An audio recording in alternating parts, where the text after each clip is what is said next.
introducing Jessica, who is the CCO and co-founder at Buttrick, and she'll be presenting on the topic 5 ways to modernize your Net Promoter Score program to supercharge customer success. So we're really excited to have so many of you joining us today for this topic. Buttrick is an NPS and CSAT and CES platform, and so Jessica knows a lot about this topic and about customer success as well. So we're super excited to hear what she's prepared. Jessica, thanks so much for being with us today. How are you doing? Doing well, Mathilde. Thanks for having me. Yeah, thanks for joining us. So before we do get into the presentation, I have a couple of housekeeping notes to share with everyone. As usual, we will be on Twitter, so join the conversation using the hashtag CSWebinar. Don't hesitate to tag us as well. We'll be responding and retweeting at GetAmity and at Buttrick. As usual, we're doing a Q&A at the end of the session. So in your GoToWebinar side panel, you have a question box, which you can open and send us your questions at any time. Don't wait until the end. Just send us the questions as they come. We have some time put aside at the end to answer them, and our CEO and founder, Paul Phillip, will be joining us as well to answer some questions with Jessica. And expect to get an email from me by the weekend with the slides and the recording. If you don't see that email in your inbox, check your spam folder, and if you don't see it, just send me an email and I'll forward it to you. We are recording the session, so yeah. And before we get into the presentation, I just want to take a short minute to introduce Amity to anyone who might be joining us today for the first time. To give you a little bit of context, Amity is a customer success management platform, and we allow CSMs to retain and grow their customers by monitoring and automating health scores, engagements, playbooks, and more. And Amity integrates with a lot of systems, including, of course, Buttrick. So if you want to get more information, head over to our website, click request a demo, and or send me an email, and I'd be more than happy to put you in touch with someone who can give you a little tour of the platform. And that's it for me. Jessica, thanks so much for being with us today. I'm excited to see what you've prepared. I'll be around for the questions, and I'll come back to chat with you during the Q&A at the end. That sounds great. All right, well, hello, everyone. As Mathilde set up, we are the platform for boosting customer happiness. Our focus at Buttrick is across the key customer experience metrics, of which, of course, NPS is always a rich topic. So I'm excited to delve into this with you today. And I know we probably have a group on this line. If you're here to boost your program and modernize it, you probably know what NPS is, but I have to at least make sure that we're all grounded to start. That NPS is a key metric, a simple question around the likelihood of recommending a product or a service or a brand to a friend or a colleague.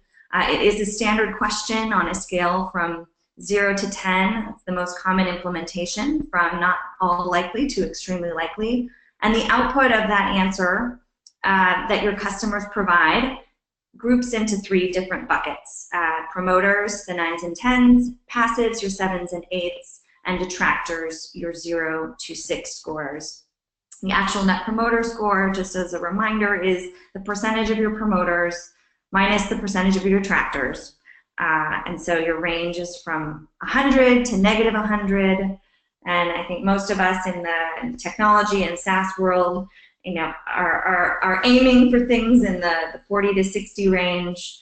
But this is truly a really lean and effective method to measure customer happiness. I hope all of you have this in some component of your health score, and that you're using not only the scores, but also the open-ended feedback to help guide business and customer decisions. I just want to make a comment that this webinar is really about the program and not the score. I want you all to be able to boost your score, and I hope that comes from focusing on the program but this is an organizational effort, and today I'm speaking more to customer success as the champion in this process. but a good NPS program should have the involvement of the whole organization, of which success plays a key role.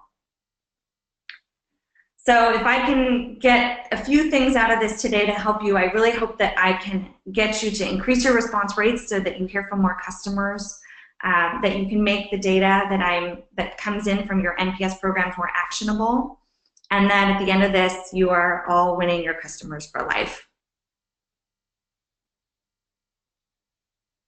So I titled this webinar about the 5 key ways to modernize your NPS program. So I want to just quickly show those to you here, and then I'm going to dig into each of the topics. So I won't spend too much time here on this slide, but I wanted to frame up for you how we're thinking about it. It's hard to actually pick just 5 things. We have an ebook on this topic that's got 8 or 9, and so I really tried to frame it up from the perspective of customer success. And because customer success is oftentimes the administrator of NPS and the champion of the customer, you'll see these points through that lens. So the first thing and the first tip that I want to share is really about automating and keeping it simple. So, today's modern NPS program really has taken NPS to a new place, evolved past I think the traditional world of batch surveys on a quarterly basis or even a semi-annual basis, where someone has to do the work to decide who goes in that batch and sends out, large groups of lists, and then has to deal with how to analyze all that data. And so it often ends up being manual, and it ends up being a little out of sync with the actual customer and how they're feeling at certain points in their experience with you.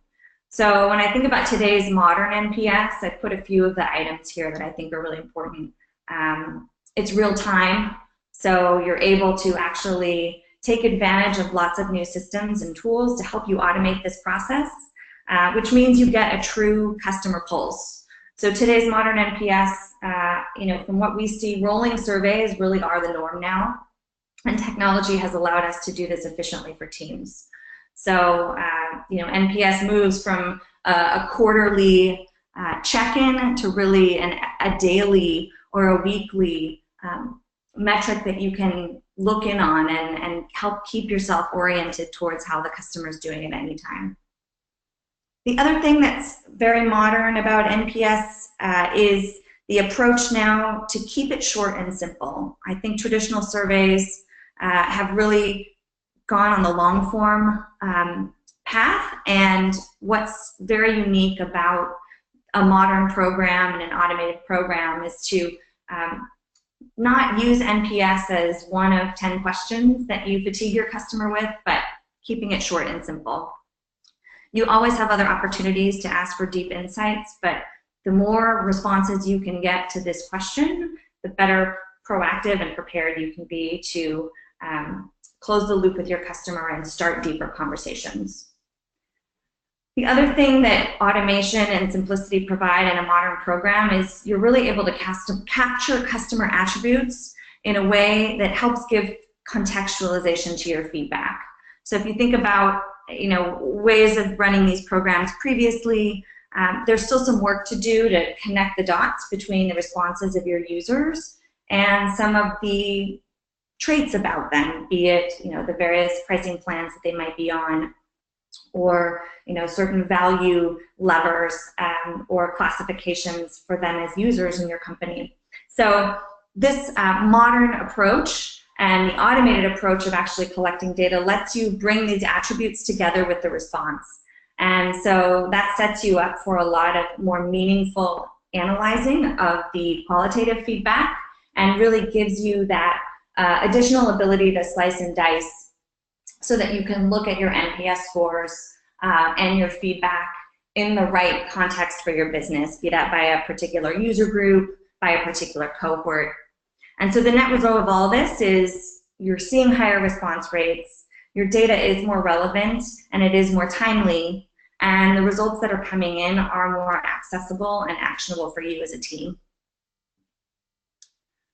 So I just wanted to show you what this could possibly look like. So, in a modern automated program, you have a lot of different tools at your exposure right from the very beginning. And I talked about some of these, you'll see them come to life here. You've got simple responses, you've got easy accessibility to the score and the feedback, you've got the ability to actually segment and filter and do the slicing and the dicing that helps you look at the NPS scores by important metrics to your business. And you've got some interesting opportunities to do things like automate around qualitative feedback. So that's always a tough one, is to be able to get the insights out of the qualitative very quickly. But automation and the evolution of tools out there and products out there to use make that even more straightforward for you, so that you can spend the time with the customer talking about and resolving and improving their experience with you. So that's tip number one.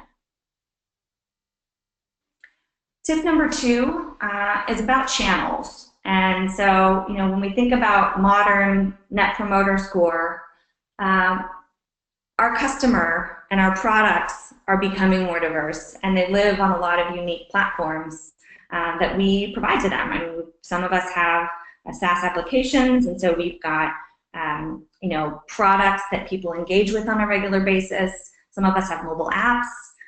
There's always our inbox. And for some businesses, SMS is a way that we communicate regularly with our customer.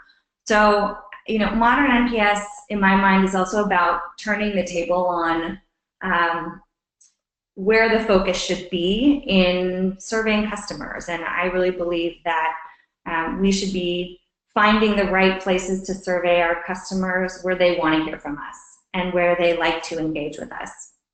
So if that's they're more likely to be amenable to talking to us in our product, and that's a natural place where they'll respond, we should think about that option. If we have an audience that is more on email, or they're less active in our product, then we should be reaching them in email. So I think we need to be more flexible as customer success professionals and businesses to adapt to the needs of our customers and the channels where they are most receptive to talking to us. So the example I give here is one of enterprise SaaS. So, for two different customer types, for example, oftentimes you've got your buyer or your decision maker that you manage on the account, and they may not be in your product every day. They really are someone who signs off, who obviously makes the purchase, but they're not a regular user of the product. So for them, the channel is probably best served to the email. And you can think about what the right time is to do that. Usually a cadence is very appropriate, but sometimes journey points also make a lot of sense. Perhaps right at the end of the onboarding experience, and then 3 to 6 months before renewal.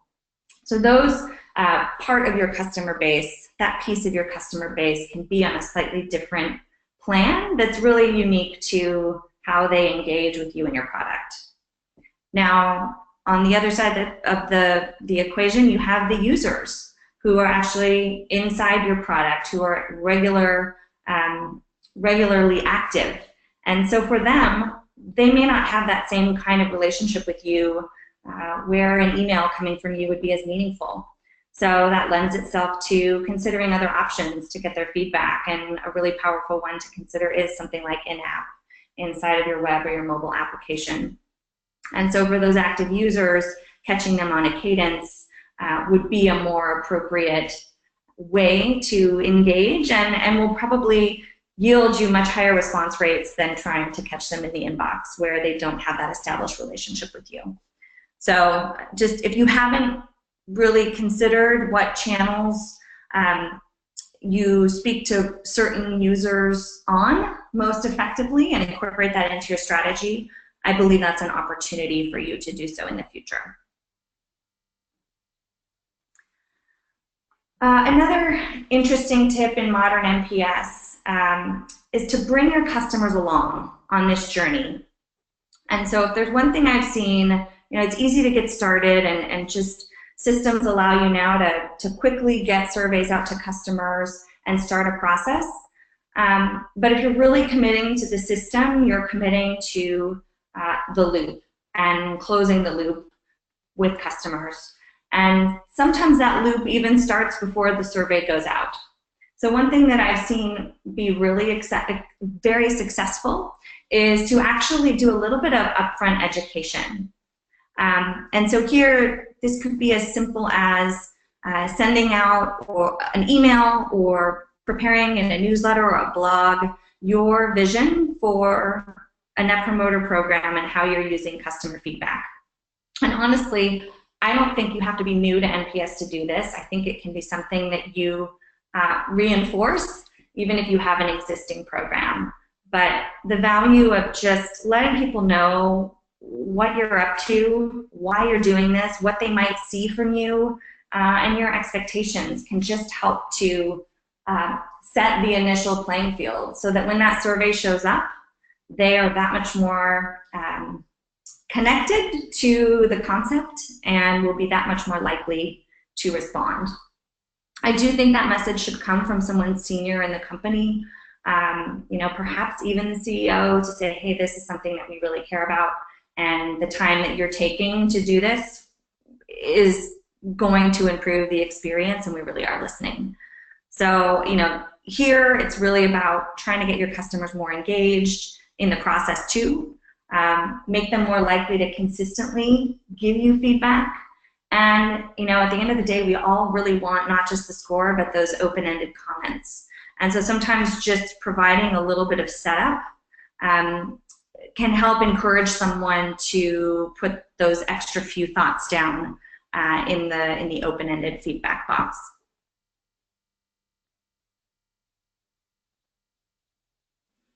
The other piece of bringing your customers along is post the survey.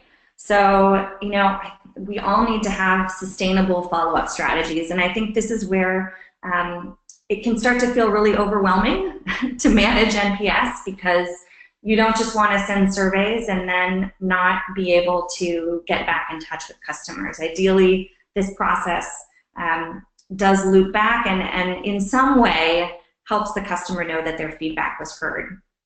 And so, you know, we want this to all be sustainable. Part of the modern NPS program and the benefits of having an ongoing pulse is you are already more able to manage the flow of feedback. And so as a customer success manager or even as a leader of the team, you're not getting all of your customers responding all at once. You're getting them in a cadence that hopefully you can manage more effectively to ensure that they each get the right kind of follow-up. And we're all going to have different kinds of customers. So I think we need to each be prepared to have higher touch approaches, medium touch, low touch approaches based on what kind of customer base and relationships we have. So, you know, I tried to outline here what I've seen be very effective across some of these different strategies. So, you know, clearly if you're working with enterprise customers and you're talking about buyers here, you're probably going to be taking a high touch approach. When you get feedback from that particular customer, your owner is going to be that account manager or some senior leader in the company. We've seen this is a place where companies will sometimes do executive callbacks or at least have some kind of personal touch email.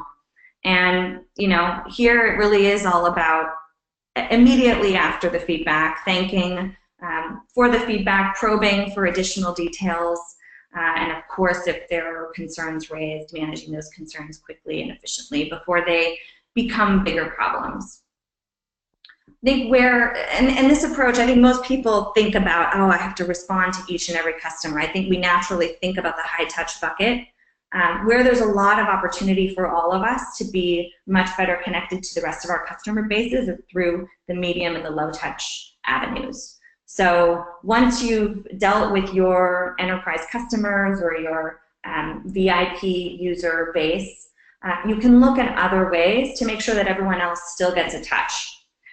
So in the medium touch camp, usually we see this still managed by CS or sometimes by support. And here we're talking about batch or auto-triggered emails. And these can literally be set up to happen exactly after the NPS feedback is returned to you from the customer. And you can take, because of automation, a lot of really different angles on the different types of responses and NPS buckets that you get from customers. So you've got things like those customers who leave a score but don't leave feedback. You can take the opportunity to run a specific campaign to encourage them over a separate email, to leave some additional color. You might just choose to focus specifically on the different camps promoters, for example, and drive them to a referral link, or encourage them to share more broadly on social. With detractors, this is one obviously where you'd want to make sure that there's an immediate routing to support or probe on issues, so that you don't end up with some latent problems that come back to bite you. And again, like integrations and all of these systems and tools out there do a very good job of making sure that detractor feedback and NPS feedback can go to your support systems. And then for passives, I feel like they often get left out of the equation because we don't have as polarized of an opinion on how to manage them. But oftentimes just taking that moment to auto-trigger a message that either asks them to go a little deeper, or one question that's nice to ask is, what could we do to make you love us? Just something to encourage that additional boost of qualitative color, so that you can understand what's really driving the passive to sit in the 7s or the 8s. And then lastly, just on the low touch front, this is low-hanging fruit to do.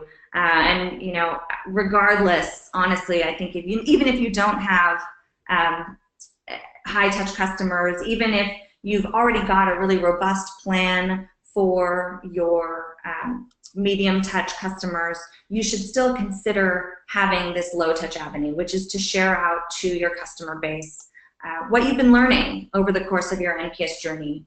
And so, we've got avenues as companies through our blogs and through our newsletters. If you've taken the time up front to educate them on the program, close the loop with them on the end on what you're planning to do with the feedback. And I've seen some really interesting automated approaches here where, you've got companies that take all the qualitative and they identify 3 key priorities that they're going to focus on based off of customer feedback. And they put that into their email or put that into their blog post. And they make sure that they're consistently sharing out their progress and making it very clear what of those elements are coming from the direct voice of customer.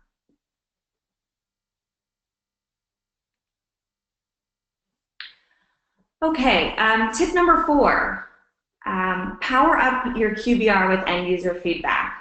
So I know when I talk to enterprise customers or customers with enterprise bases, I often hear customer success say, well, I'm focused on my buyer. And I think that's totally fair. That is the person who ends up giving you the renewal.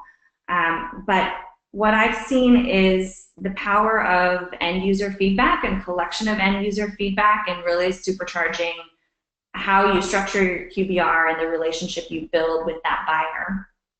So, this gripe of, hey, my end users don't have a say in the buying process, I think can be reframed to my end users can really help me succeed in that renewal. So, some of the things that I've seen be successful, your position is strengthened for renewals, you're able to actually identify problems before they escalate because you're hearing from your active end users first, and sometimes your end users will actually be telling you what things they need, and you'll hear that before a buyer would even think to mention it to you. So it gives you this unique opportunity to come into the conversation much more grounded and even proactive in terms of what could make that relationship better.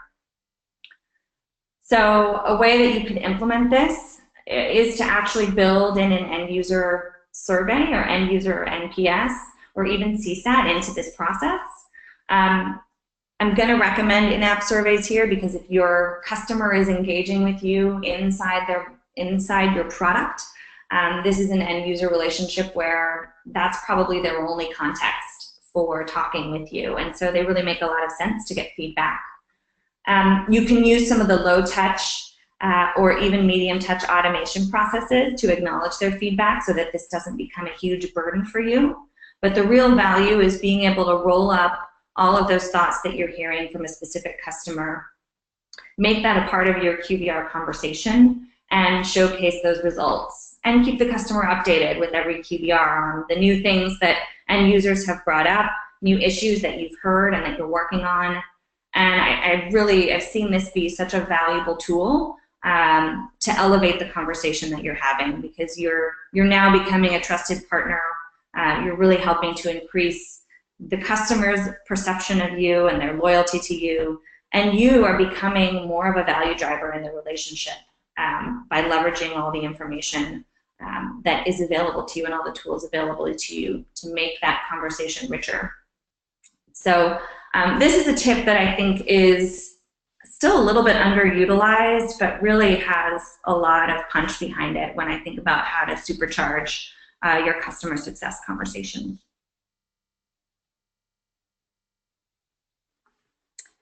And then the last one I want to focus on is really about collaboration and sharing. So we've talked a little bit up front here about the closed loop process with customers.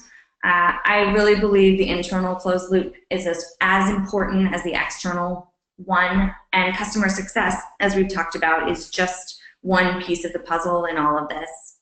As customer success professionals, I think we all have the opportunity to really champion the customer here. And so while it's a cross-functional effort, we can be the hero. We can set up the flow. We can set up the process. We can rally the organization. And one way that is really successful in getting your whole program supercharged is to come up with or participate in a cross-functional NPS Tiger team. I know this is something that is maybe easier to do at small companies because everyone is already close to the customer. But at larger companies, it does take a little bit more buy-in and enrollment. But if you've got someone from product, someone from marketing, someone from success, and someone from support at a minimum, getting in a room together once a quarter, for example, and reviewing what has been talked about through the customer's eyes and the voice, and talking about next steps and actions from a product perspective, from a service perspective, you will have each of those teams then aligned and focused on NPS and focused on the customer more broadly. So this Tiger team approach, while it can seem like an intensive thing to do, it's super valuable to just make sure that you're really leveraging all the aspects of that customer feedback to drive the organization forward.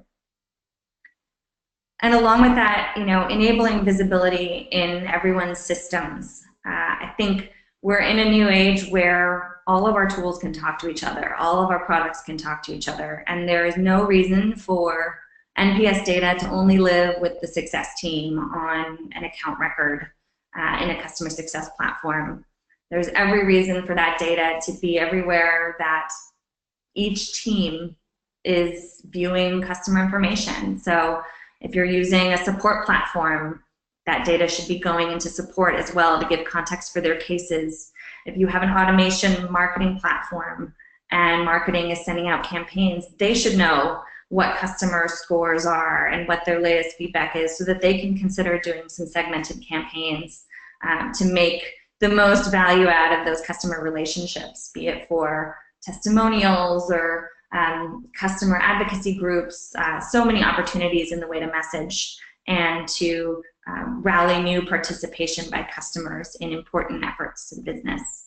Salesforce, this is one, everyone wants to get their data into Salesforce because it's just that big system of record. But think about the value of having a sales team member see in their daily view what customers that they sold into are now feeling extremely excited about the business.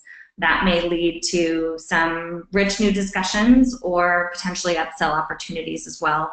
So there's functional system integrations that will help ensure that each team doesn't have to leave their systems of record to understand the NPS of the customers. And I think that's really the big goal here, is that we all should be able to view it where we're comfortable engaging with systems and data on the customer.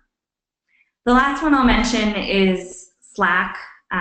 This is something that we see a lot of companies do, and I know Slack isn't the only tool out there, but it's certainly one that has a lot of penetration right now. But consider setting up a Slack channel or some kind of internal communication channel where customer feedback goes in real time.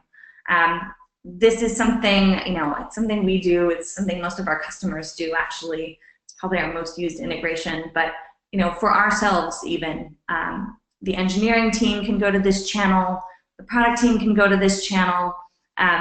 Any of our sales associates can come to this channel. And it's not meant to be a place where we have to respond to each feedback and justify a response. It's just meant to be a place of sharing and celebrating and general awareness. And it's so great to see, especially when you have positive comments coming in, speaking to the product, for example, and the engineers who worked on those initiatives see it. While we'd love to do all of our own sharing, I think out in a more formal way, sometimes we just don't have time to do that, and putting this information in a readily kind of cultural corporate place can help ensure that the best of information really hits the right people in real time. And at the end of the day, I think we all are doing this, hopefully because we want to be more customer-centric. It's not just about the metric.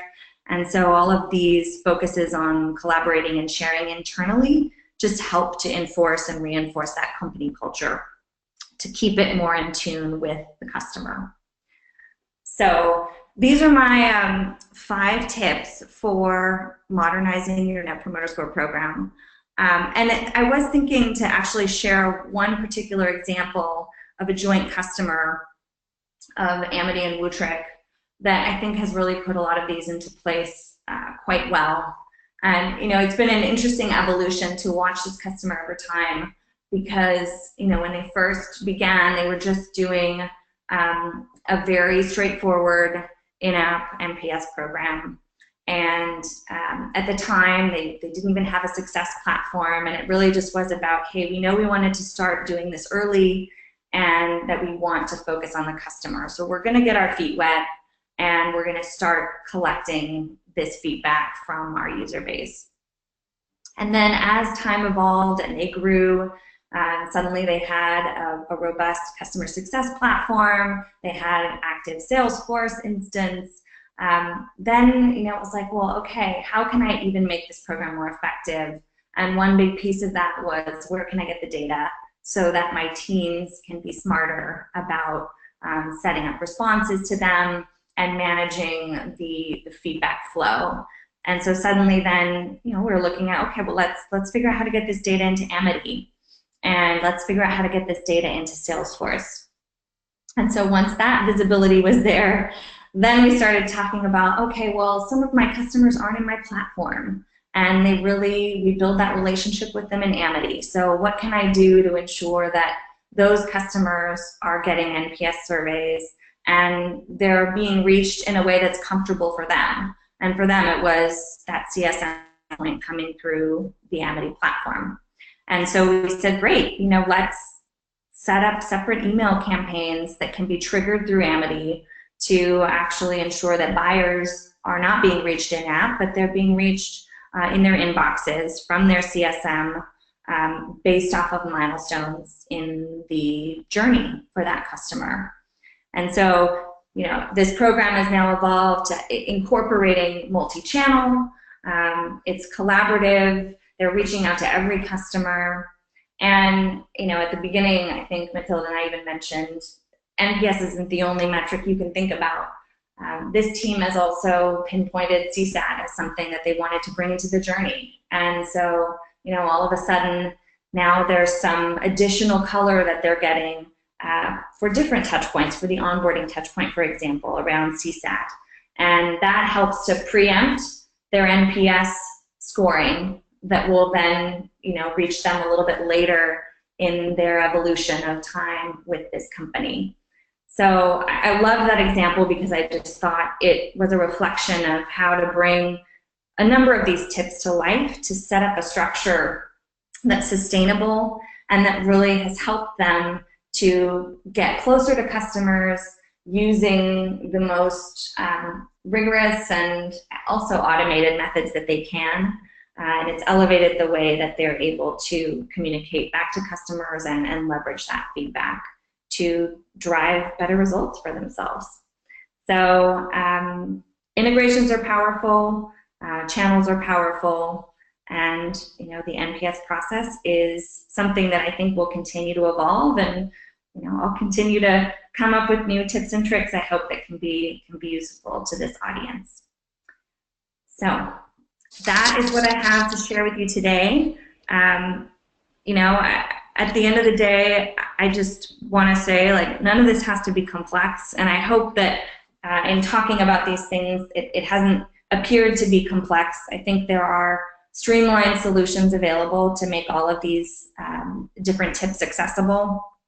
And if we can achieve these three things as customer success, that we are perceived as being, as companies, that we are perceived as being very committed to our customers, that we hear from all of them, and that we are able to help our customers understand how their feedback improves the experience that we're providing, then we really are supercharging customer success. So thank you very much for the time. I left my email at the bottom here. Of course, we're going to have Q&A now, but you are always welcome to reach out to me, jessica@woodrick.com. And yes, I'm always available for questions or follow-up. Awesome. Thank you so much, Jessica. That was awesome. We already do have a lot of questions lined up, so that's really good. And encouraging everyone to send us all of your questions right now. We have about 15 minutes left, so we'll definitely be able to answer a lot of them. And I also want to introduce Paul Phillip, who is the CEO and founder of Amity, who is joining us right now for the Q&A as well. Most of the questions for now seem to be more geared towards NPS, but if you have any more questions about how to work with Amity and CS platforms and things like that, Paul is around as well. So why don't we get started? We have a question from Jim here. How do you recommend selecting the customers that should be sent a survey by email? Jim is saying his company gives that responsibility to sales, and they cherry pick respondents, which probably is skewing the results. Jessica, do you have any thoughts on that? I would say that sounds like a dangerous practice. This should be as unbiased and random a process as possible to be successful. So, for the email surveys, it should be based on every customer hitting a specific milestone with you. And when that milestone is reached, if it's a time period of engagement, if it's, their first kind of post-go live moment, that's when surveys should start. And no one should be able to decide who or who doesn't get a survey. That's really more about gaming scores, and at the end of the day, we as companies need to know broadly what our customers think about us. So use milestones as a guidepost, or just some kind of specific time duration for a first survey to start, and then it shouldn't be in the hands of sales to move that forward. That should just be an ongoing process that is hands-off and automated. Awesome. Liz right here has a question. Do you have any tips, other than keeping it short, on how to improve response rates? Sure. So definitely, I know, beyond keeping it short, that will certainly help you dramatically. Honestly, channel will also help you increase response rates. So, if you are currently just using one channel, you might want to experiment with other channels where your customers are used to engaging with you, because some people just have an affinity for one over the other, and you shouldn't make your customer have to only reach you in the one that you find appropriate. So I would experiment with other channels.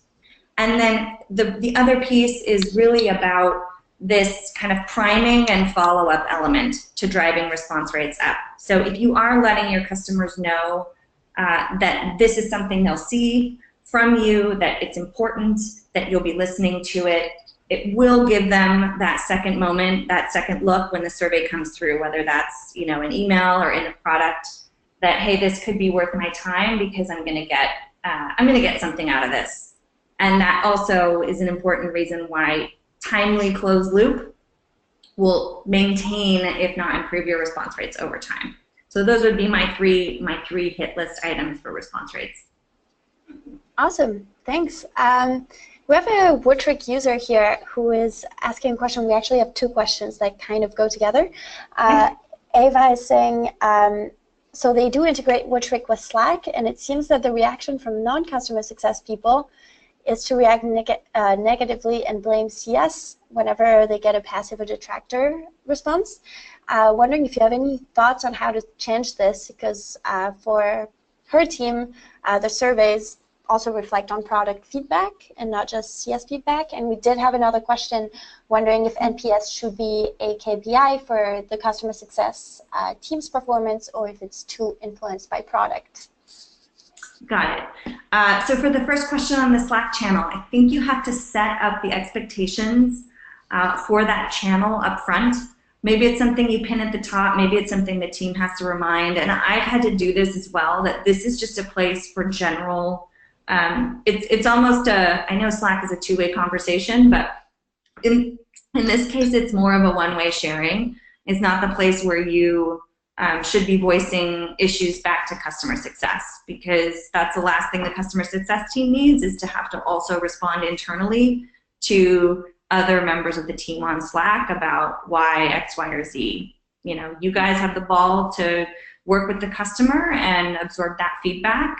For me, it's about managing that expectation and setting that expectation up front so that the Slack channel stays on task and doesn't end up derailing CS, because yes, it is a joint feedback opportunity. There's usually some product feedback in there too.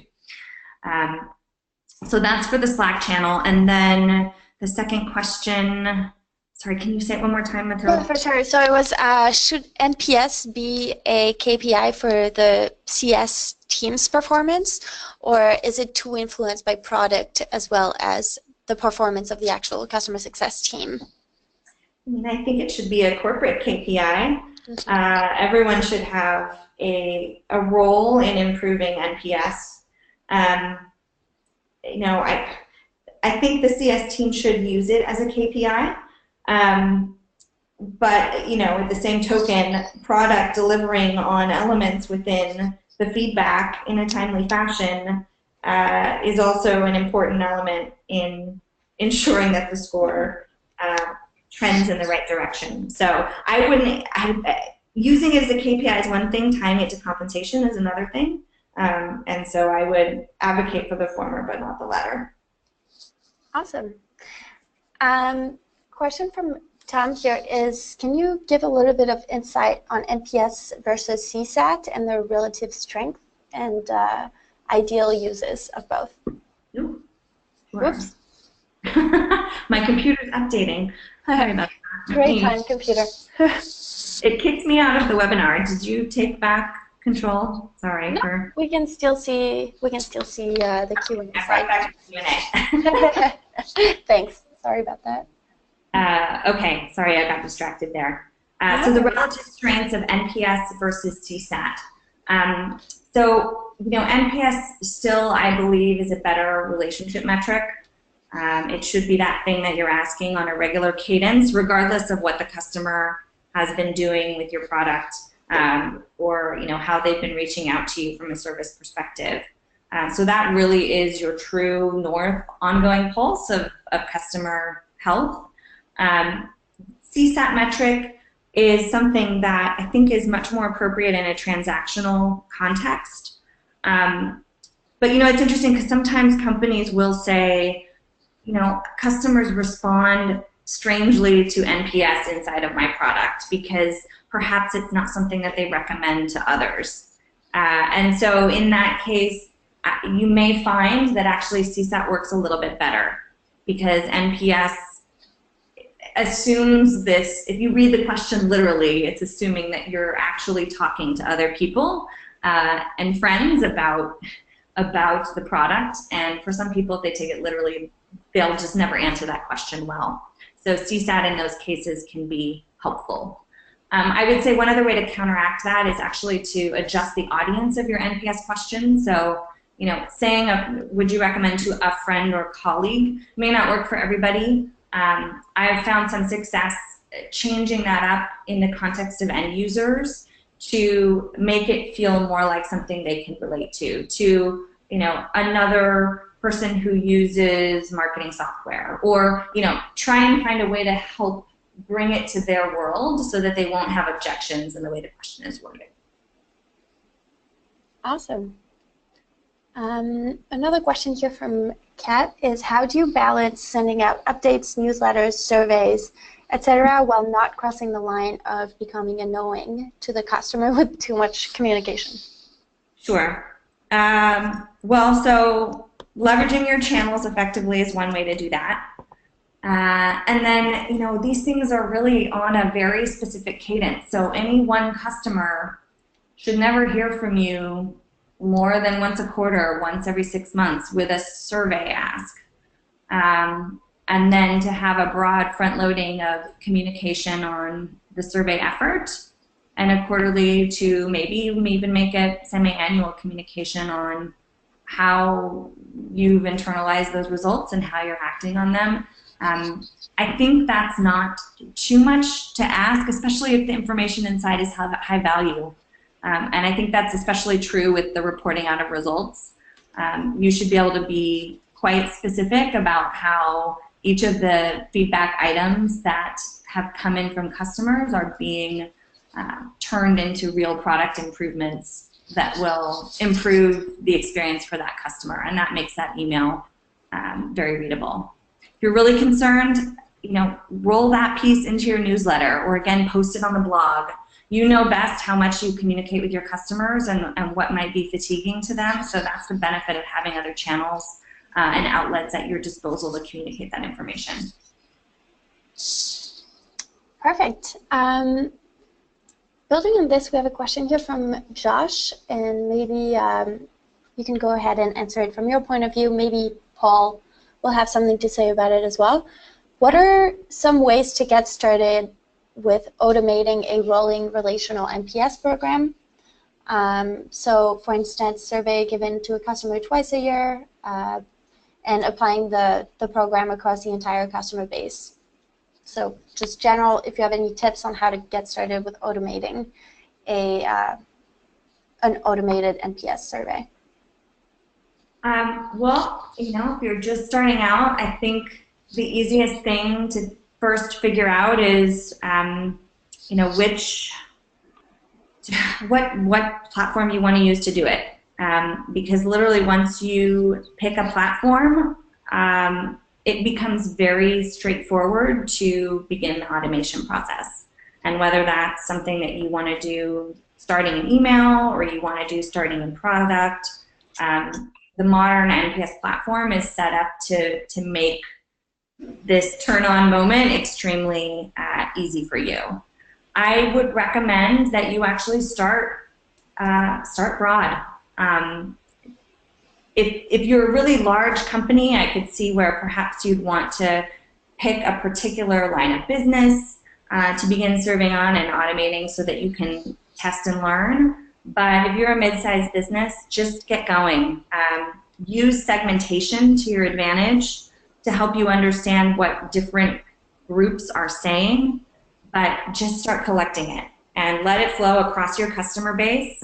As long as you can see which customer is which type, you'll be able to make the appropriate decisions and classifications based on the feedback coming in. Awesome. A good question here from Ashley is, do you think that clients are more likely to give an honest NPS via email or survey or in-app survey versus over the phone? I always think it's better to have a little bit more removal in the survey process. So, I mean, I think the biggest fear in a phone call is emotions, and you're talking to someone, and I think it's easy to sugarcoat or soften when it's a customer conversation. So I actually think having just a slight bit of distance between the survey and you is good for the types of honest feedback that you'll get. Mm-hmm. Awesome. Let's take a couple of more questions before we wrap up. We do have a lot of questions, so if we don't get to answer yours, sorry about that, but I'm sure you can reach out to Jessica afterwards. One question here is, which of the 5 tips that you shared do you suggest tackling first? Oh boy, well, I guess if any. If you don't have a program in place, then it's tip number 1. If you have a program in place, I really hope that the follow-up piece and the education piece is happening. That should be a priority, because all of this falls apart if that external closed loop isn't happening. So I think I would prioritize, what did I call that, number 3. And for new users, number 1, just get yourself set up for success. Mm-hmm. And for number 3, do you recommend working with, for instance, marketing or customer marketing to work on that education piece, or does customer success completely own that on more of a one-to-one level?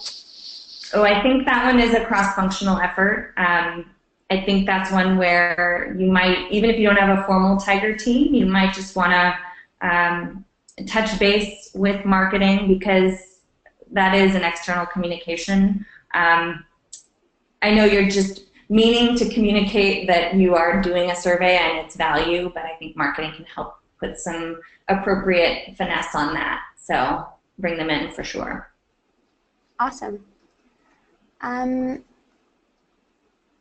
One more question here is, should you tailor the way you analyze insights and responses based on the kind of departments that you're sending the NPS to? And I'm assuming that question also applies to if you have different verticals, different customer groups, things like that.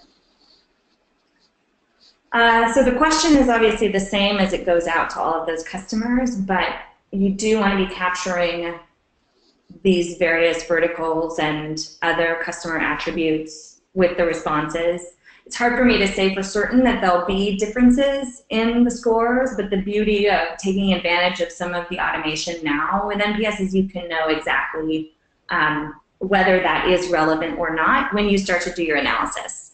So, with a good tool, you'll be able to quickly just look at a subsegment or a vertical and say, is there some different trend going on here? It might just be one of those things where you need to dig in to understand if it's going to be an important metric or lever for you going forward. I think you will always see differences when you have a different pricing plan and different features are involved, or when you have a different user type. But verticals, it's going to be dependent on what the product, how the product experience and your education tactics might feel different for those verticals. So you want to have the option is the important piece to segment and look for different trends or differences. Awesome. Okay, it's 54. Why don't we take one more question before we wrap up? So. Okay, that's a pretty general question, and you already talked about it a little bit, but specifically for startups, do you have any tips on starting an NPS program for small teams, startups, and small customer success teams like that? Small customer success teams. I mean, in some ways, you guys have it easy. You can establish something as early as possible. Again, don't overthink it. The important thing is just to get something going. And with a smaller team, I think you'll be able to manage follow-up, I'm hoping, a lot easier, probably because you've got a customer base that is more manageable. With a smaller CS team, you know, you may have to prioritize if a lot of these customers will need high touch. You may need to split that work out amongst the team and have some different folks engage with the customer if needed. But you should be leveraging automation as much as possible on the follow-up that you can, at least to kickstart the next so what after their feedback that, you know, how could we do better, or, you know, addressing that detractor feedback or potentially, you know, support request. So yeah, the whole org should be talking about this stuff face to face at your all hands. Maybe it's once a month or once a quarter. You can get everyone in the room together on a small startup and share out the excitement of NPS. Awesome. Perfect. All right, so it's 56, so I think it's time to wrap up. But Jessica, thank you so much for taking the time to be with us today and share all of your knowledge about NPS. That was absolutely incredible and very informative. So I really hope that everyone enjoyed it. And everyone that joined us, first of all, thank you so much for taking the time. I know it's mid-July. Everyone probably wants to be outside and be at the pool and at the beach, but thank you so much for joining us anyways, and thanks so much for all of your questions. If we didn't get to answer them, please reach out to us or reach out to Jessica. I'm sure she'd be happy to connect on LinkedIn or anything like that. But yeah, thanks so much for joining us. Jessica, anything you want to say before going? No, it was a pleasure to have all of you attend, and yes, that invitation is real. Please do reach out at any time. Thank you. Awesome. Thank you so much, everyone. Have a great end of your day and end of your week. Thank you so much.